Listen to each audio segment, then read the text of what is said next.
Hi, friends at New Creation. It's Rebecca, and today we're going to learn about the desert. Why? Because this week started the season of Lent in the church, and during Lent, we remember how Jesus visited the desert to prepare for his ministry.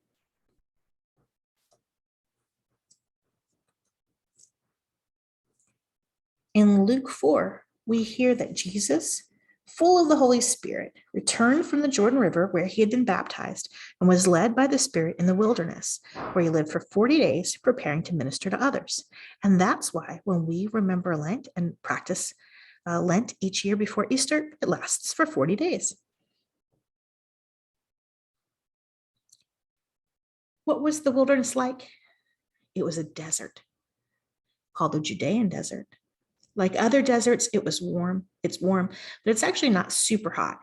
It's dry, sandy, rocky, and hard to get to. Even though we think about deserts as being very hot, not all of them are hot. Instead, a desert is defined by how dry it is.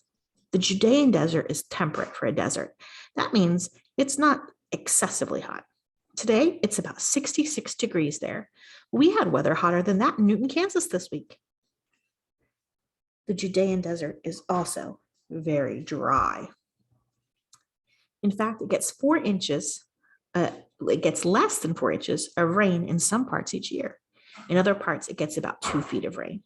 In any case, that's a lot less than we get in Kansas. Here, we get about 34 inches in Newton. The Judean desert is sandy and rocky. Not many plants grow there.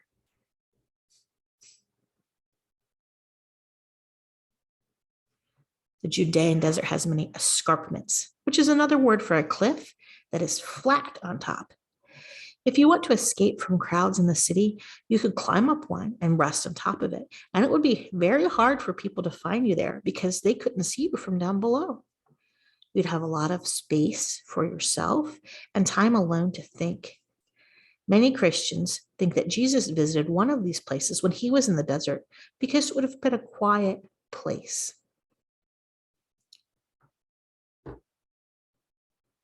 Well, the animals that live there have to be adapted to living in a dry, rocky, sandy, sunny place. Some of the animals that live there include hyenas, which are predators, and elegant gazelles, sure-footed ibexes, which like to climb up those cliffs, adorable hyraxes. That's the one down here. They live in groups. And cute little desert hedgehogs. I wonder if Jesus would have observed any of these animals when he was in the desert.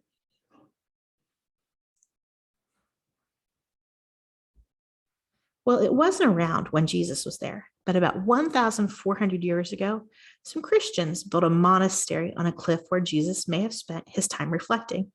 A monastery is where Christians, some Christian men in particular, in this case, live and learn about Jesus and pray and worship together.